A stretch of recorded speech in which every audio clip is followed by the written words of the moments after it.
Hello everyone, welcome back to my channel. So guys, इस video में मैं आपको बताने वाला हूँ स्टैंडर्ड लोड बैलेंसर के बारे में। लास्ट वीडियो अगर आपने नहीं देखा है तो आप प्लीज़ देखिए, और अगर आपने देखा है तो चलो कंटिन्यू करते हैं। लास्ट वीडियो में मैंने आपको बेसिक लोड बैलेंसर के बारे में बताया था कि कैसे कॉन्फ़िगर करते हैं और कैसे क्रिएट करते हैं। इस वीडियो में मैं आपको स्टैंडर्ड लोड बैलेंसर बताने वाला हूँ। तो जैसे कि मैंने ओवरव्यू के वीडियो में बताया था आपको कि स्टैंडर्ड लोड बैलेंसर में आपको नेटवर्क सिक्योरिटी ग्रुप का रिक्वायरमेंट होता है। आपने लास्ट वीडियो में देखा होगा कि बेसिक लोड बैलेंसर जब मैंने बनाया था तो मैंने उसमें कोई नेटवर्क सिक्योरिटी ग्रुप अटैच नहीं किया था, राइट। तो इस वीडियो में मैं आपको बताने वाला हूँ कि अपना स्टैंडर्ड लोड बैलेंसर कैसे कॉन्फ़िगर करते हैं along with network security group. Okay, तो चलिए सबसे पहले उसके लिए मैं दो वेब सर्वर बना लेता हूँ, वेब सर्वर 1 और वेब सर्वर 2। तो मैं ऐड वर्चुअल मशीन पर क्लिक करता हूँ। ओके, और फटाफट से बना देते हैं। यहाँ पर एक रिसोर्स ग्रुप बना देता हूँ संदीप करके। ओके, ओके करता हूँ और यहाँ पर डाल देता हूँ वेब सर्वर 01। ओके, ये मैं बाय डिफ़ॉल्ट जो रीज़न है क्योंकि हम डेमो कर रहे हैं तो मैं नॉर्थ यूरोप ही रहने देता हूँ। उसके बाद जैसे कि मैंने आपको बताया कि इसके लिए अगर आप लोड बैलेंसर कॉन्फ़िगर करते हो तो आपको अवेलेबिलिटी सेट आपको कॉन्फ़िगर करना पड़ेगा। ओके, तो मेरे पास कोई अवेलेबिलिटी सेट नहीं है, मैं यहाँ पर न्यू करता हूँ और यहाँ पर मैं लिखता हूँ माई ए वी सेट, ऐसा कुछ भी नाम दे देता हूँ। ओके, उसके बाद 2012 R2 ले लेता हूँ। यहाँ पर 1 V CPU वाला ले लेता हूँ। एज्योर यूज़र इसका यूज़र नेम ले लेता हूँ। ओके, तो ये हो गया पासवर्ड और ये पासवर्ड डाल दिया। ओके, बाय डिफ़ॉल्ट मैं ये सब रहने देता हूँ। नेक्स्ट करता हूँ और इसके बाद मैं इसको फ़िलहाल डेमो कर रहा हूँ तो मैं स्टैंडर्ड एसडीडी रहने देता हूँ और नेक्स्ट करता हूँ। और इसके बाद पब्लिक आईपी में इसको यहाँ पर एज इट इज़ रहने देता हूँ। ठीक है, नेटवर्क सिक्योरिटी ग्रुप यहाँ पर फ़िलहाल मैं नन कर रहा हूँ क्योंकि हम बाद में जाके नेटवर्क सिक्योरिटी ग्रुप बनाने वाले हैं। ओके, और नेक्स्ट करता हूँ, इसको मैं डिसेबल कर देता हूँ और यहाँ पर बाय डिफ़ॉल्ट रहने देता हूँ। रिव्यू प्लस क्रिएट पे क्लिक करता हूँ और इसके बाद इसको सीधा क्रिएट कर देते हैं। तो ये मेरा वेब सर्वर 1 बन रहा है। ओके, तो अब सेम एप्लीकेशन मुझे अगर एक और वेब सर्वर बनाना है तो मैं सेम कॉन्फ़िगरेशन का एक और वेब सर्वर बनाऊंगा। तो मैं यहाँ पर जाके एक और वर्चुअल मशीन बना देता हूँ। तो दोस्तों, अगर आप न्यू व्यूअर्स हो मेरी इस प्लेलिस्ट के, मेरे इस चैनल को तो मेरी रिक्वेस्ट है कि आप स्टार्टिंग से वीडियो देखिए अगर आपको अच्छे से समझना है तो। ओके, तो चलिए दोस्तों, मैं इस वीडियो को पॉज करता हूँ यहाँ पर क्योंकि इसमें थोड़ा 4-5 मिनट का टाइम लगने वाला है। ओके, तो दोस्तों मेरा वेब सर्वर 1 डिप्लॉय हो चुका है और मैंने वेब सर्वर 02 भी बना दिया है। जैसे कि मैंने आपको बताया, सेम रीजन में बनाया है, सेम रिसोर्स ग्रुप के अंदर बनाया है, सेम वर्चुअल नेटवर्क के अंदर बनाया है। और इसमें अगर वेब सर्वर 02 का मैं अवेलेबिलिटी देखूँ, अवेलेबिलिटी सेट, तो मेरा माई ए वी सेट में कॉन्फ़िगर है। और वेब सर्वर 01 का अवेलेबिलिटी सेट देखूँ तो ये भी मेरा माई ए वी सेट के वाला जो अवेलेबिलिटी सेट है उसके अंदर है। ओके, तो अब जैसे कि मैंने आपको बताया था कि मैंने इसमें जो है अभी नेटवर्क सिक्योरिटी ग्रुप अटैच नहीं किया है। ओके, तो मैंने क्या किया है, वीडियो अननेसेसरी लंबा ना बने, मैंने ऑलरेडी जो है दोनों सर्वर पे पब्लिक आईपी से, इन दोनों सर्वर के पब्लिक आईपी से मैंने लॉगिन करके दोनों पे आईएस का रोल इंस्टॉल कर दिया, यानी कि वेब सर्वर का रोल इंस्टॉल हो चुका है। ये देखिए, ये मेरा वेब सर्वर 01 है और ये मेरा वेब सर्वर 02 है। ओके, तो चलिए पहले मैं एक काम करता हूँ, इसकी फ़ाइल में जाता हूँ सी ड्राइव के अंदर और फटाफट से जो है इसका कॉन्फ़िगरेशन चेंज कर देते हैं ताकि आपको जो है ईजी रहे कि हाँ हमारा लोड कैसे बैलेंस हो रहा है। अपने को पता चलना चाहिए कि भाई सच में वो सर्वर पे जा रहा है कि नहीं जा रहा है, जैसे कि मैंने आपको लास्ट के वीडियो में बताया था। ओके, तो मैं इसको नोटपैड ओपन विथ करता हूँ और मैं लिखता हूँ this is web server 02। Okay, क्योंकि ये वेब सर्वर 02 है। ओके, उसके बाद मैं वेब सर्वर 01 पे जाता हूँ और यहाँ पर भी सेम कॉन्फ़िगरेशन कर देता हूँ। तो इसको ओपन करता हूँ। ओके, यहाँ पर जाता हूँ आईनेट पब के अंदर, www रूट के अंदर, इसको ओपन विथ करता हूँ नोटपैड के अंदर और इसका सेटिंग्स को चेंज करता हूँ। Okay, this is web server 01। Okay, तो अब हमारा जो है दो वेब सर्वर रेडी हैं और सेम अवेलेबिलिटी सेट के अंदर है। ओके, तो अब मैं पोर्टल पे जाता हूँ और मैं एक बार वेरीफाई कर लेता हूँ। वेब सर्वर 02 के मैं पब्लिक आईपी को ओपन करता हूँ, एक्सेस करता हूँ यहाँ पर, तो देखता हूँ क्या आता है। तो वेब सर्वर 02। उसी तरह वेब सर्वर 1 के पब्लिक आईपी से भी एक बार वेरीफाई कर लेते हैं कि क्या आता है। ओके, तो वेब सर्वर 01 आ गया, तो परफेक्ट, हमारा वेब सर्वर तो इंस्टॉल हो गया, राइट। अब हमें लोड बैलेंसर बनाना है, कौन सा, स्टैंडर्ड लोड बैलेंसर। तो चलिए यहाँ पर मैं सर्च करूँगा लोड बैलेंसर, और यहाँ पर जाके मैं ऐड पे क्लिक करूँगा, ऐड लोड बैलेंसर पे, और यहाँ पर मैं रिसोर्स ग्रुप चूज़ करूँगा। उसके बाद यहाँ पर दे देता हूँ माई एल बी या फिर my S T D L B, यानी कि standard load balancer. Okay, my S T D hyphen L B ऐसा नाम दे दिया मैंने। रीजन मेरा सेम रहेगा, पब्लिक टाइप मेरा पब्लिक ही रहेगा। ओके, क्योंकि मैं वेब सर्वर का बता रहा हूँ आपको। एस क्यू यहाँ पर मैं इस बार स्टैंडर्ड चूज़ करता हूँ। ओके, तो जब आप स्टैंडर्ड चूज़ करते हो तो यहाँ पर आपको बोलता है कि standard load balancer is secure by default. This means network security group are used to explicitly permit and wideness. मतलब कि जब आप स्टैंडर्ड लोड बैलेंसर बनाते हो तब आपको कोई भी पोर्ट ओपन करना है, क्योंकि by default net standard load balancer secure रहता है।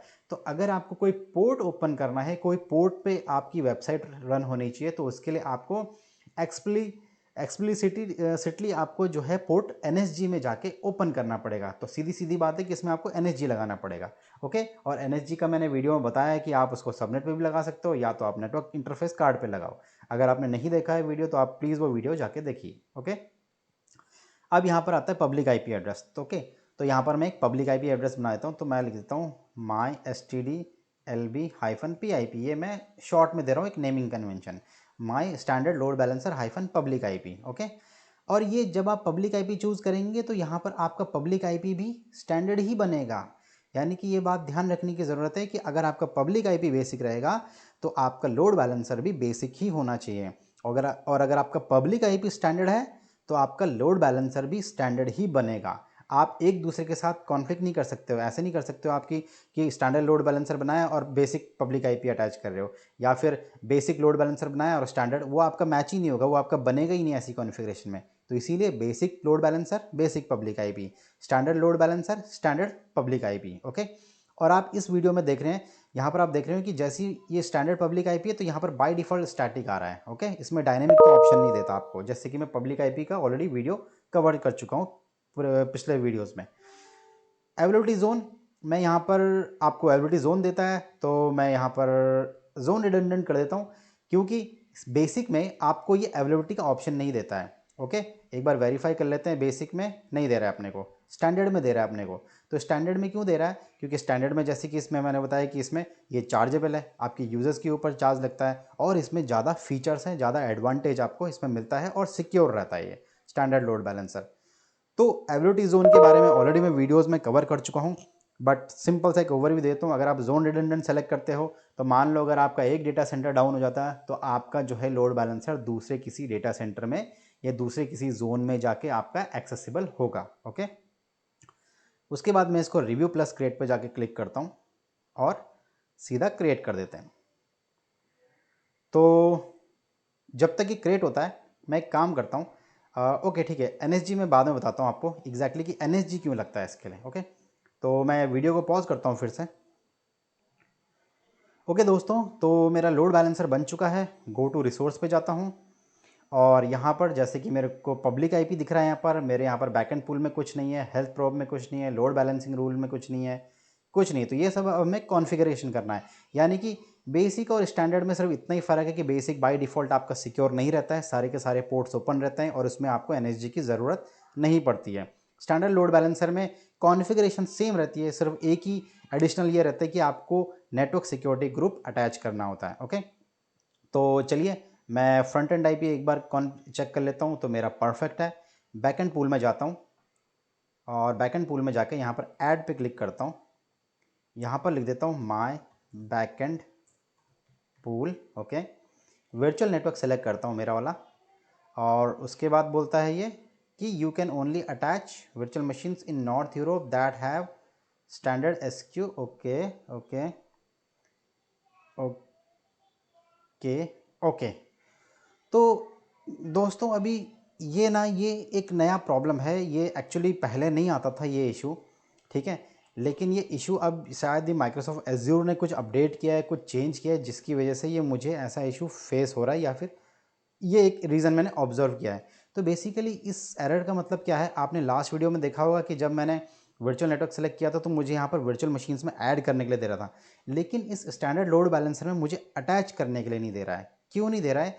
ये बोलता है कि you can only attach virtual machines in north Europe, because north Europe में मैंने वर्चुअल मशीन्स बनाई हैं, लोड बैलेंसर भी नॉर्थ यूरोप में बना है, right, that have standard SQ public IP configuration और नो पब्लिक आईपी कॉन्फ़िगरेशन। मतलब ये बोलता है कि आपके वर्चुअल मशीन पे जो पब्लिक आईपी लगे हुए हैं, यहाँ पर ये वेब सर्वर 01 पे जो पब्लिक आईपी है और वेब सर्वर 02 पे जो पब्लिक आईपी है, ये भी स्टैंडर्ड पब्लिक आईपी होना चाहिए, या तो इनमें पब्लिक आईपी ना हो। ओके, पहला सिनेरियो इसके हिसाब से क्या बोल रहा है, या तो पब्लिक आईपी ना हो, या तो अगर पब्लिक आईपी है तो उस पर स्टैंडर्ड होना चाहिए, राइट, बेसिक नहीं होना चाहिए, जैसे कि मैंने आपको बताया अभी थोड़ी देर पहले, राइट। तो एक बार हम वेरीफाई कर लेते हैं कि इसका पब्लिक आईपी का एसक्यू क्या है। तो मैं पब्लिक आईपी पे जाता हूँ और इसका प्रॉपर्टीज़ पे जाता हूँ। प्रॉपर्टीज़ पे आप देख सकते हैं, देखिए बेसिक आ रहा है यहाँ पर। वेब सर्वर 01 के पब्लिक आईपी पे भी जाता हूँ, यहाँ पर भी प्रॉपर्टीज़ में जाता हूँ, तो ये बेसिक आ रहा है, राइट। जबकि लोड बैलेंसर पे जो फ्रंट एंड आईपी है वो स्टैंडर्ड है, और जो लोड बैलेंसर खुद जो लोड बैलेंसर बना हुआ है वो भी स्टैंडर्ड है। तो इसीलिए मिसमैच हो रहा है। ये जो लोड बैलेंसर है ये ऐसा कुछ डिटेक्ट ही नहीं कर पा रहा है कि भाई नॉर्थ यूरोप में कोई भी ऐसा वर्चुअल मशीन नहीं है जिस पे public IP, standard public IP हो, या फिर जिस पे पब्लिक आईपी नहीं है। तो अब इसका सॉल्यूशन क्या है?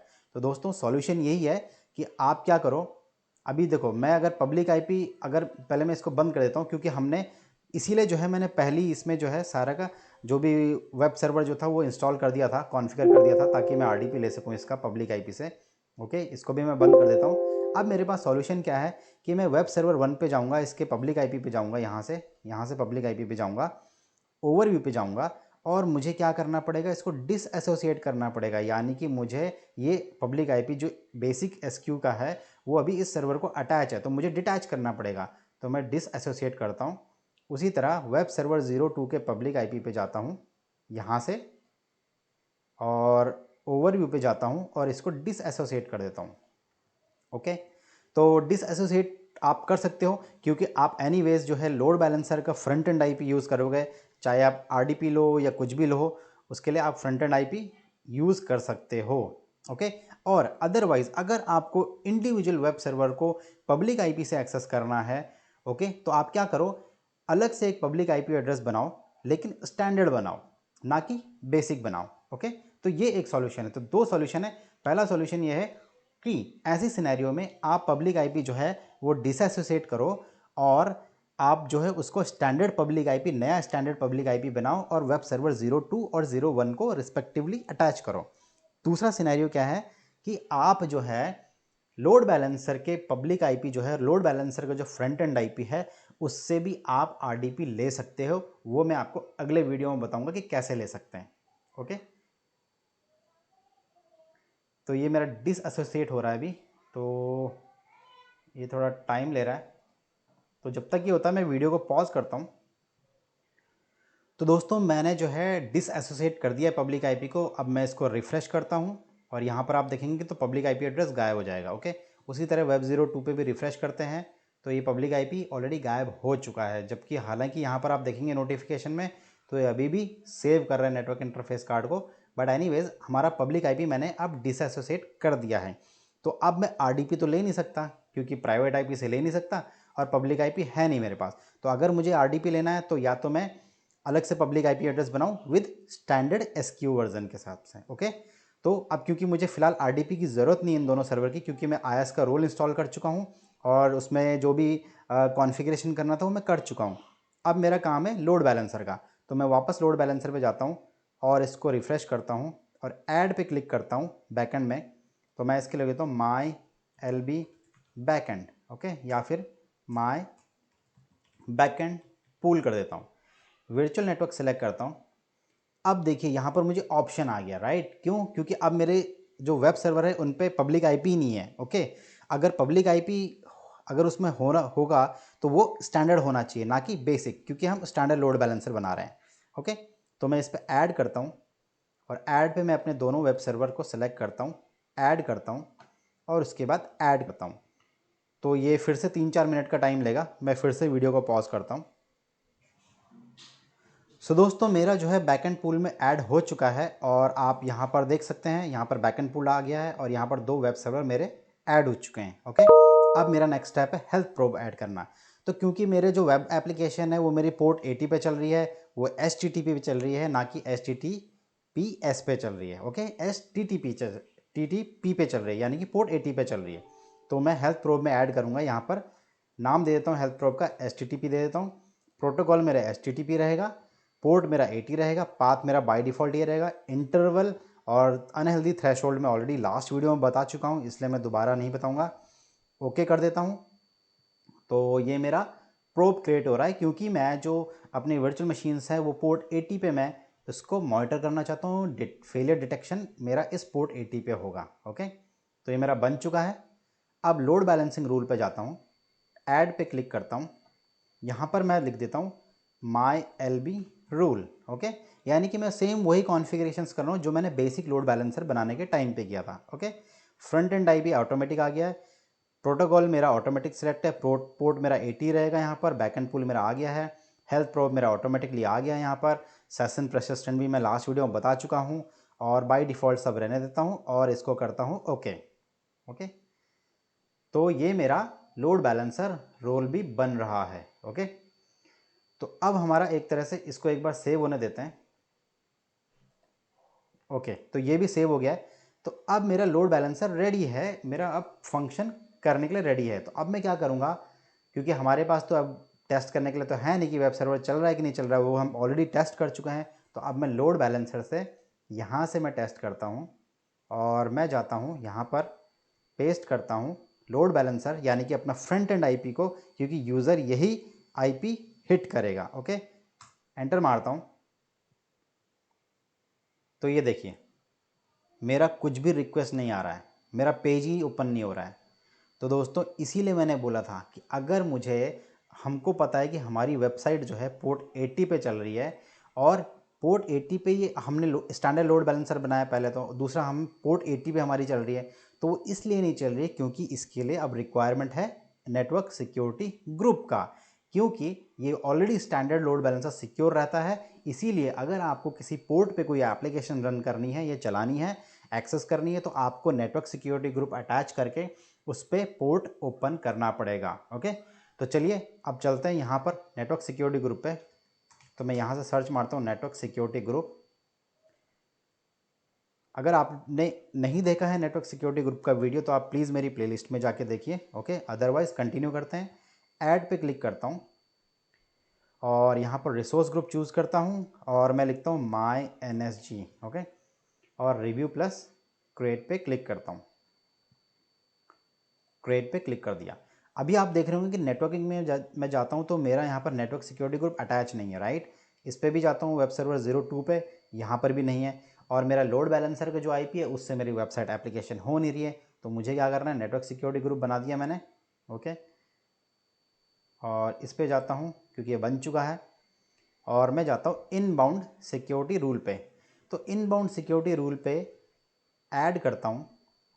ऐड करने के बाद source any, source port range any रहेगा, डेस्टिनेशन भी एनी, और डेस्टिनेशन पोर्ट रहेगा मेरा 80, प्रोटोकॉल एनी रहेगा, एक्शन मेरा अलाउ रहेगा, प्रायोरिटी मैं इसको 1000 दे देता हूँ और पोर्ट दे देता हूँ 80, एक नाम देता हूँ उसका पोर्ट 80 और डिस्क्रिप्शन ले देता हूँ this will allow my application to run on port 80। Okay, इसको ऐड पे क्लिक कर देता हूँ। ऐड पे क्लिक करने के बाद अब मुझे, ये मैंने रूल तो मैंने बना दिया, लेकिन मुझे अब इन दोनों पे वेब सर्वर पे लगाने के लिए मुझे क्या करना पड़ेगा। मेरे पास 2 ऑप्शन है, जैसे कि मैं NSG के वीडियो में बता चुका हूँ, या तो मैं सबनेट लेवल पे लगाऊँ ताकि दोनों पे आ जाए, या तो मैं दोनों के इंडिविजुअल निक कार्ड पे लगाऊँ। तो मैं टाइम बचाने के लिए क्या करता हूँ, सबनेट पे लगा देता हूँ। यहाँ पर सबनेट्स में जाके एसोसिएट पे जाता हूँ, वर्चुअल नेटवर्क चूज़ करता हूँ, सबनेट चूज़ करता हूँ और ओके कर देता हूँ। तो ये मेरा सबनेट लेवल पे लग गया। ओके, अब मैं इसको एक बार रिफ़्रेश करता हूँ वेब सर्वर 01 को। तो यहाँ पर आप देखेंगे मेरा नेटवर्क सिक्योरिटी ग्रुप इसको अटैच हो चुका है और पोर्ट भी अलाउ हो चुका है। ओके, और उसी तरह वेब सर्वर 02 को भी रिफ़्रेश करता हूँ और इस पर भी मेरा NSG अप्लाई हो चुका है ऑटोमेटिकली। ये देखिए अब मैं जो है लोड बैलेंसर का जो मेरा फ्रंट एंड आईपी था, इसको मैं रिफ़्रेश करता हूँ। तो ये थोड़ा टाइम ले सकता है क्योंकि जस्ट अभी हमने एनएसजी बनाया। ओके, तो इसके लिए थोड़ा वेट करते हैं, क्योंकि एनएसजी में जब भी आप अप्लाई करते हो या रूल बनाते हो तो कम से कम 1 मिनट का टाइम तो लेता है उसको अप्लाई होने के लिए। ओके, तो इसका वेट करते हैं। मैं फिर से रिफ़्रेश मार के देखता हूँ, क्योंकि अभी रूल अप्लाई नहीं हुआ है, इसीलिए जो है वेबसाइट एक्सेस नहीं हो रही है। इसको मैं बंद करके फिर से जो है एक्सेस करने की कोशिश करता हूँ। तो जब तक ये होता है मैं एक बार वीडियो को फिर से पॉज करता हूँ, क्योंकि एक से ओके परफेक्ट हो गया है। ये देखिए मेरा रूल अप्लाई हो चुका है, और जैसे ही मैंने रिफ़्रेश किया तो मेरी जो रिक्वेस्ट है वो कहाँ गई, वेब सर्वर 01 पे गई है बाय डिफ़ॉल्ट। ओके, तो अब एज़ पर जो हमने रूल बनाया था, रूल में आपने देखा होगा लास्ट वीडियो में मैंने बताया, इस वीडियो में बता रहा हूँ कि वहाँ पर सेशन परसिस्टेंट हमने नन किया था और आइडियल टाइम आउट 4 मिनट था। यानी कि 4 मिनट तक अगर मैं इस पेज पे कुछ काम नहीं करूँगा, कुछ रिफ़्रेश नहीं करूँगा, और 4 मिनट के बाद में इसको रिफ़्रेश करता हूँ आइडल टाइम आउट जाने के बाद, तो ये मेरा रिक्वेस्ट जो है वेब सर्वर 02 पे जाएगा। ओके, तो अभी मेरे उसमें सिस्टम में टाइम हो रहा है 11:15, तो मैं 11:20 तक वेट करते, 11:20 पे मैं वापस आता हूँ और फिर आपको दिखाता हूँ इसको। ओके, सो दोस्तों मेरे सिस्टम पे टाइम हो चुका है 11:21। 11:15 पे जो है मैंने ये एक्सेस किया था और पॉज किया था वीडियो को, और 4 मिनट के हिसाब से जो है ऑलरेडी 5 मिनट हो चुके हैं। अब मैं इसको जो है फिर से रिफ़्रेश करता हूँ यहाँ पर। तो मैंने रिफ़्रेश किया तो ये देखिए मेरा जो रिक्वेस्ट है अब वेब सर्वर 02 पे चला गया। क्यों? क्योंकि आइडल टाइम आउट जो है 4 मिनट बाय डिफ़ॉल्ट सेट है। ओके, आप अपनी रिक्वायरमेंट के हिसाब से उसको चेंज भी कर सकते हो। तो जैसे ही 4 मिनट आइडल रहा, उसके बाद 5वें मिनट में ये इसने जो मेरी रिक्वेस्ट है वो मेरे दूसरे वेब सर्वर पे चली गई है। ओके, तो दोस्तों ये था स्टैंडर्ड लोड बैलेंसर का, और मैंने आपको एनएसजी का भी यूज़ करना बताया कि एनएसजी कैसे यूज़ करना है और किस सिचुएशन में यूज़ करना है। दूसरा दोस्तों एक चीज़ और बताना चाहता हूँ कि अगर आपने मान लो पहली बार बेसिक लोड बैलेंसर बनाया और आप उसको स्टैंडर्ड में बनाना चाहते हो, तो दोस्तों बेसिक से स्टैंडर्ड कभी भी चेंज नहीं होता है। उसी तरह पब्लिक आईपी भी बेसिक से स्टैंडर्ड कभी चेंज नहीं होता है, ना ही स्टैंडर्ड से बेसिक होता है। आपको हमेशा जो है नया ही बनाना होता है आपको। ओके, तो गाइज ये था वेब सर्वर्स आपको स्टैंडर्ड लोड बैलेंसर के थ्रू कि क्या करना है, आपको क्या चीज़ें ध्यान रखना है, एनएसजी क्यों लगाना है, एनएसजी में कौन से पोर्ट आपको ओपन करने हैं, क्या करना है। ओके, तो गाइज उम्मीद करता हूँ आपको ये वीडियो अच्छा लगा होगा, और नेक्स्ट वीडियो में मैं आपको बताने वाला हूँ जो हमने लोड बैलेंसर में हमने एक नेटिंग का एक पार्ट छोड़ा है, तो मैं नेक्स्ट वीडियो में आपको बताने वाला हूँ कि नेटिंग का यूज़ क्या होता है, क्यों नेटिंग यूज़ करते हैं। ओके, तो गाइज़ अगर आपको ये वीडियो अच्छा लगे तो आप प्लीज़ वीडियो को लाइक कीजिए, शेयर कीजिए और सब्सक्राइब कीजिए चैनल को। और इस वीडियो में इतना ही, मिलते हैं अब अगले वीडियो में नए टॉपिक के साथ। So thanks for watching this video.